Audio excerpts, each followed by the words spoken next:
Module 6. Respiratory Disorders. The commercial driver spends more time driving than the average individual. Driving is a repetitive and monotonous activity that demands the driver be alert at all times. Symptoms of respiratory dysfunction or disease can be debilitating and can interfere with the ability to remain attentive to driving conditions and to perform heavy exertion. Even the slightest impairment in respiratory function under emergency conditions, when greater oxygen supply may be necessary for performance, can be detrimental to safe driving. There are many primary and secondary respiratory conditions that interfere with oxygen exchange and may result in gradual or sudden incapacitation. In addition, medications used to treat respiratory conditions, both prescription and over-the-counter, may cause cognitive difficulties, compound the risk for excessive daytime sleepiness, or cause other forms of incapacitation. Regulation 49 CFR 391.41 states, "A person is physically qualified to drive a commercial motor vehicle if that person has no established medical history or clinical diagnosis of a respiratory function likely to interfere with his or her ability to control and drive a commercial motor vehicle safely." As the medical examiner, your fundamental obligation during the respiratory assessment is to establish whether a driver has a respiratory disease or disorder that increases the risk for sudden death or incapacitation, thus endangering public safety.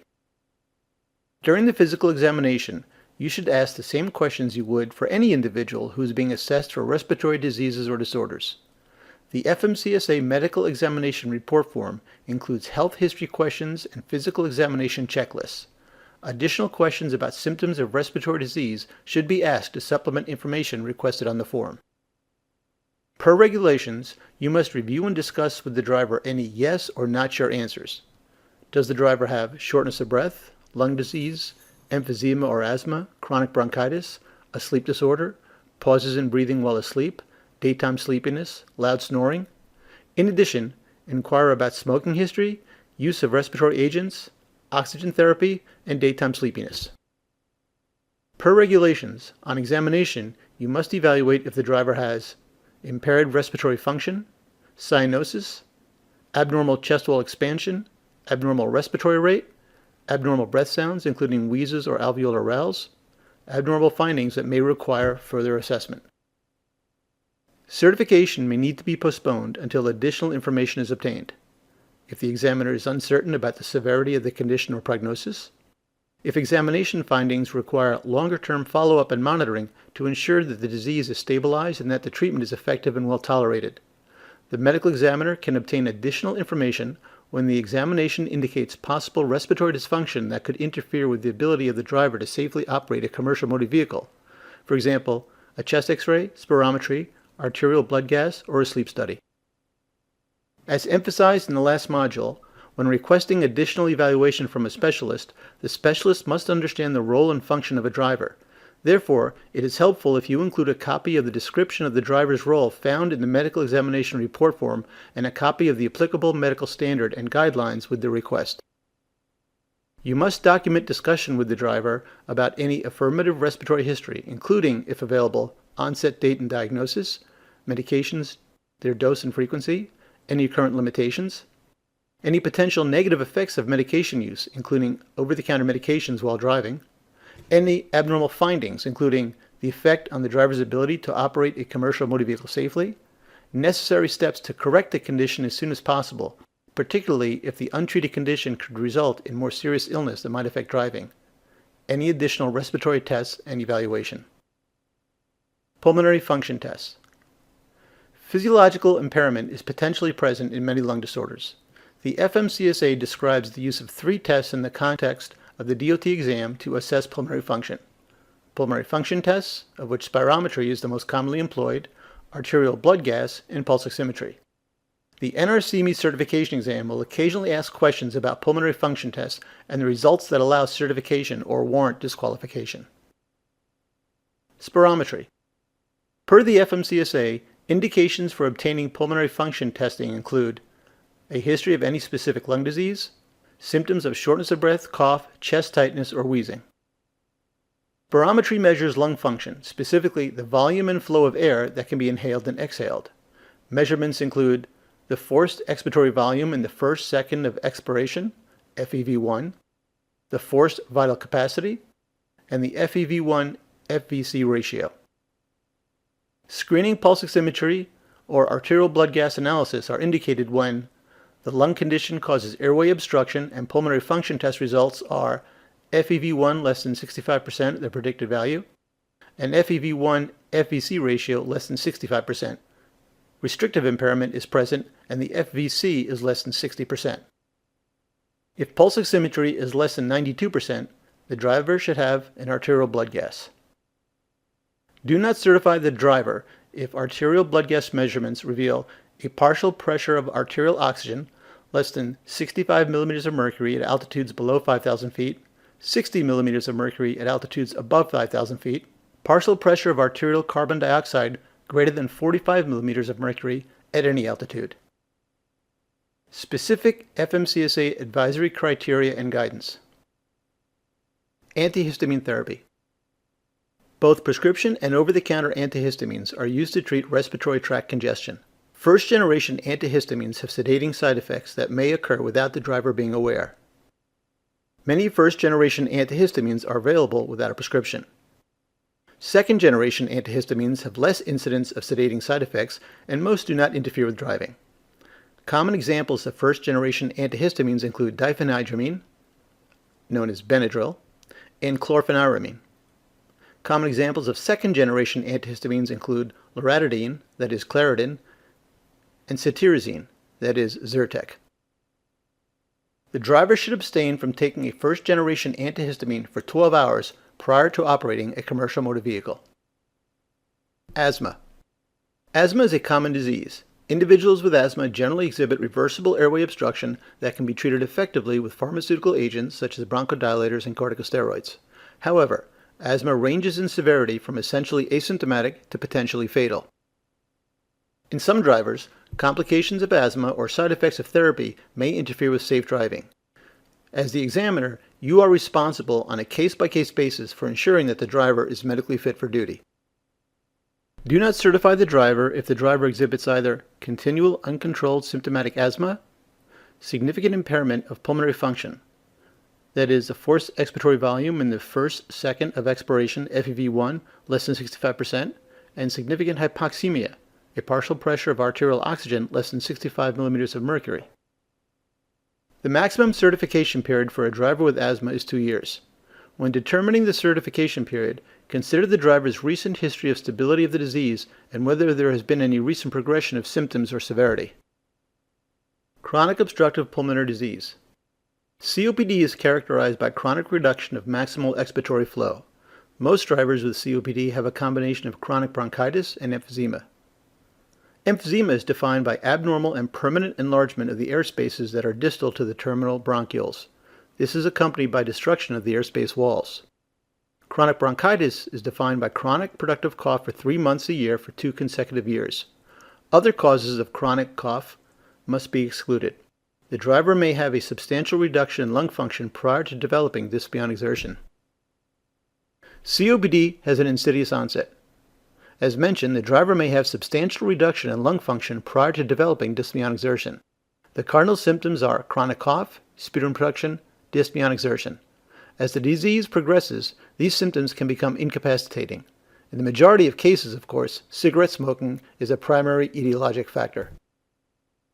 Do not certify if the driver has hypoxemia at rest, chronic respiratory failure, a history of continuing cough with cough syncope.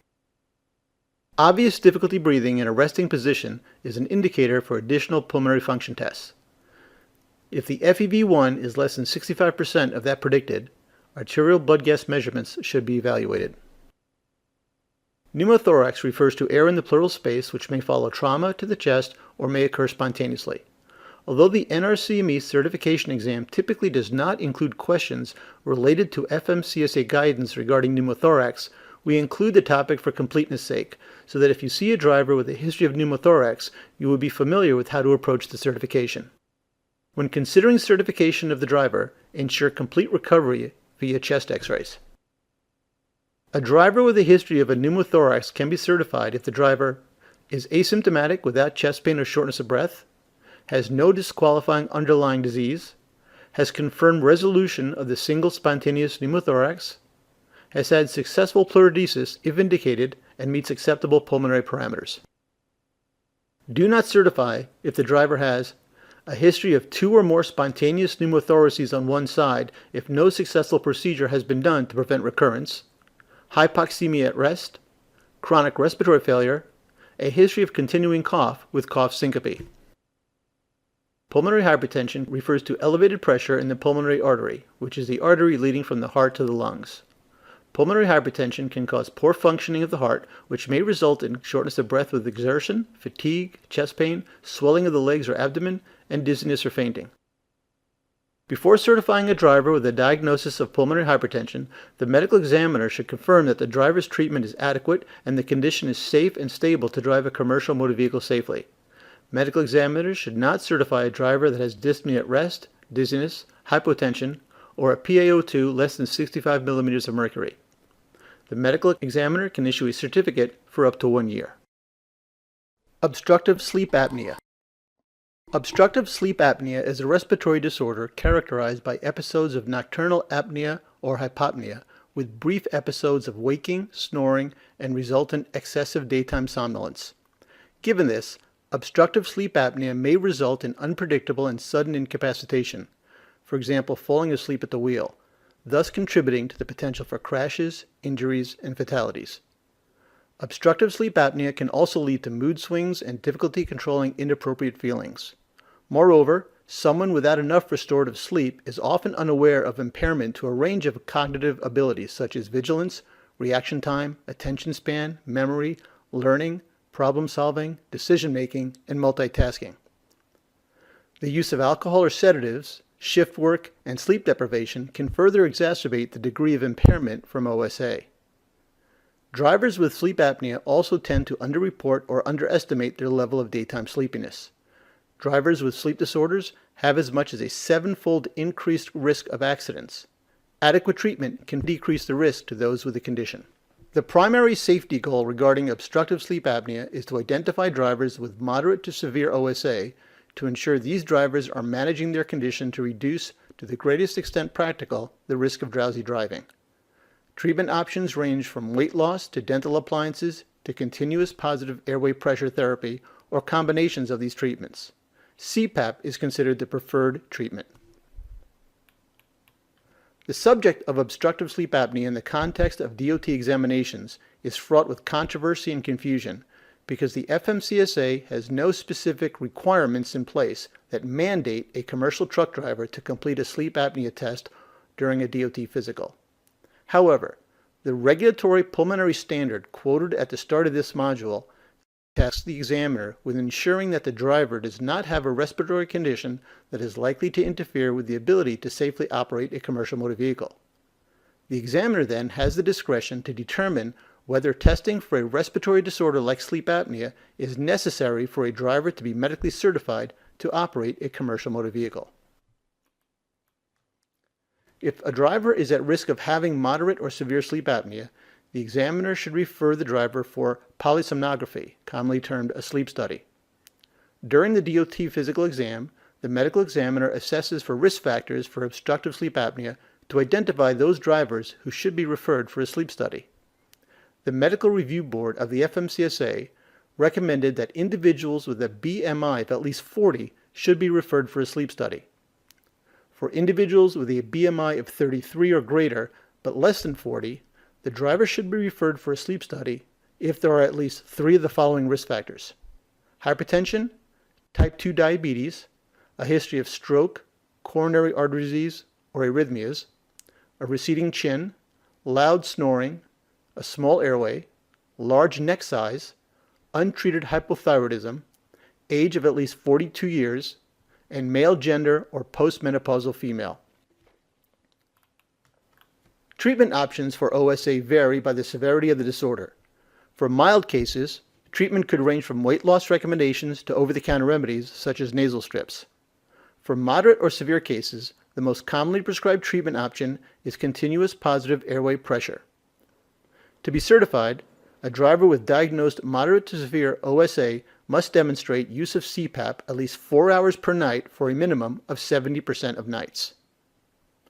Some versions of the NRCME exam will have one or two questions about obstructive sleep apnea, specifically asking about the signs, symptoms, and risk factors for OSA, and asking about the minimum CPAP compliance standard for certification. That is, the use of CPAP for at least 4 hours per night for a minimum of 70% of nights. Review questions. A driver states that she has exercise-induced asthma well controlled by using an albuterol inhaler before she does any aerobic activity. Her pulmonary function FEV1 must be what level to qualify? Greater than 65% FEV1 of predicted. A driver takes diphenhydramine, 25 milligrams, 2 or 3 times per day to treat nasal congestion. Discuss what, if any, concerns this causes and what a medical examiner might do in this example. According to medical guidance, drivers should abstain from using any form of antihistamines with known sedative effects and narcotic-based antitussives for the 12 hours prior to driving. Medical examiners have concerns about side effects of which the driver may be unaware, yet still could be impairing safe operation of a CMV, such as decreased alertness, reaction time, and memory. In this example, medical examiner discussion with the driver may include informing driver of risks associated with using antihistamines within 12 hours of driving, advising the driver to consult with a primary care provider to evaluate the chronic congestion and obtaining treatment that does not interfere with safe driving. The examiner notices that the driver has marked that he has asthma and lists an albuterol inhaler among his medications. On questioning, the driver admits to using it several times a day, especially during the spring and fall. He admits that he has not seen his primary care physician in several years, but is still getting frequent refills on his inhaler. The driver also admits that he has been hospitalized twice in the last 6 months for his asthma, ending up on a ventilator on the last visit. Should the medical examiner certify the driver? If so, for how long? Do not certify. The history clearly suggests that the asthma that the driver has requires frequent hospitalizations and has the potential for respiratory dysfunction that could impair the ability to operate a commercial motor vehicle safely. Appropriate advice to the driver includes recommending that the driver see his primary care physician or a pulmonologist who may be able to provide treatment to effectively control the asthma, such that the driver meets the respiratory qualification requirements. A driver presents for examination with a history last month of a pneumothorax.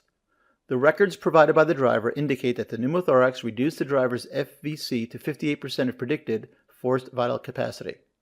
Can this driver be certified? If not, when can the driver be certified? Do not certify. According to recommendations, this driver should not be certified until the medical examiner has verified that recovery is complete with x-rays and the driver has an FVC greater than 60%. A driver presents for examination with a history 3 months ago of a pneumothorax. The records provided indicate that this is the second spontaneous pneumothorax on the same side. The driver's FVC is 68% of predicted with no surgical intervention. Can this driver be certified? If not, when can the driver be certified? Do not certify. According to recommendations, this driver should not be considered medically qualified if no surgical procedure has been done to prevent recurrence. Clinical scenario. Mr. Johnson is a 55-year-old driver who presents for his recertification examination. Mr. Johnson admits to a 40-year history of smoking. He continues to smoke despite repeated efforts to quit. However, he has cut back to only 1 pack per day. He reports no loss of breath except with exertion. He has a productive cough in the morning and a chronic lingering cough throughout the day. His blood pressure is 138/88 and his pulse is 92 and regular. His PFT results: pulmonary function, FEV1 64% of predicted. FEV1 FVC ratio is 66%. On exam, he exhibited a barrel chest appearance. Auscultation of the lungs reveals expiratory wheezes and rales over the lower lobes of both lungs, with decreased diaphragm excursion. He becomes mildly out of breath when performing muscle testing and musculoskeletal examination. No clubbing or cyanosis is noted. The rest of the physical examination is unremarkable. What is the certification decision in this scenario? The driver cannot currently be qualified. Use determination pending to allow for pulmonary function testing. Physiologic impairment is potentially present in many lung disorders. Therefore, simple pulmonary function testing should be performed for commercial motor vehicle drivers who have any of the following indications: a history of any specific lung disease, symptoms of shortness of breath, cough, chest tightness, or wheezing. What 3 tests does medical guidance recommend for initial pulmonary function testing? 1. Forced expiratory volume in 1 second, the FEV1. 2. Forced vital capacity. 3. The FEV1-FVC ratio. Mr. Johnson's PFT test results. FEV1 is 64% of predicted. The FEV1-FVC ratio is 66%. According to medical guidance, what do the PFT results indicate doing next? Medical guidance says that additional testing is indicated if the FEV1 is less than 65% of the predicted value and if the FEV1-FVC ratio is less than 65%. A pulse oximetry or an ABG should be performed. Mr. Johnson's results are borderline, with FEV1 just below and FEV1-FVC ratio just above recommended thresholds. The FMCSA encourages erring on the side of public safety. Additional pulmonary testing is a reasonable course of action. The medical examiner obtains the following information. The pulse oximetry saturation is 90%. On ABG, the PaO2 is 60 and the PaCO2 is 42. What do Mr. Johnson's test results indicate? The pulse oximetry oxygen saturation was less than 92%, indicating a need for an arterial blood gas. The PaCO2 of 42 meets recommended standards. His PaO2 of 60 meets recommended standards when the altitude is over 5,000 feet, but not at altitudes less than 5,000 feet. The tests were run at altitudes less than 5,000 feet. The driver should be disqualified. Would the medical examiner's determination be affected by the information that Mr. Johnson had been long-haul driving in the mountains of the West for 3 immediate weeks prior to having the ABG? Changes in altitude can affect a CMV driver's readings, favoring the driver if coming from high altitudes and being examined at lower altitudes, and less favorable if reversed. The medical examiner may suggest Mr. Johnson report relevant trip history involving time spent in altitudes above and below 5,000 feet at the specialist evaluation. Clinical scenario. Mr. Katz is a 65-year-old male who presents for his recertification examination. On his health history section of the medical examination report form, he documents yes responses to high blood pressure, shortness of breath, lung disease, emphysema, asthma, and chronic bronchitis. His medications are Spiriva, Advair, and an occasional albuterol inhaler. Trained assistive staff noted that walking to examination caused the driver to huff and puff. The driver states that he has been smoking for 50 years, 2 packs per day, but after his last primary care provider physical examination has cut down to half a pack per day. At the primary care provider examination 1 year ago, Mr. Katz was diagnosed with, quote, borderline hypertension, COPD, and cor pulmonale secondary to COPD. Mr. Katz denies any side effects from medications. The driver provided a copy of his record from the primary care provider. His echocardiogram, 2 months old, showed mild right ventricular hypertrophy, mild pulmonary hypertension, but was otherwise normal. His chest x-ray, 6 months old, revealed findings consistent with COPD. His pulmonary function test, 1 year old, showed moderate obstruction consistent with COPD. On exam, his blood pressure was 138/86. His pulse was 88 and regular. His pulse oximetry saturation and room air was 87%. On exam, Mr. Katz appeared older than his stated age, with a red and slightly puffy face. He was found to have a grade 2/6 murmur and an S4. He exhibited shortness of breath resulting from mild exertion during the musculoskeletal examination. There was questionable ascites and mild pretibial edema. What is the certification decision in this scenario? This patient requires pulmonary testing. The oxygen saturation of 87% indicates the driver is hypoxic. Even though the driver has no symptoms, performing the mild activity required for the medical examination caused him to be short of breath. The medical advisory criteria states, if the medical examiner detects a respiratory dysfunction that in any way is likely to interfere with the driver's ability to safely control and drive a commercial motor vehicle, the driver must be referred to a specialist for further evaluation and therapy. This concludes Module 6.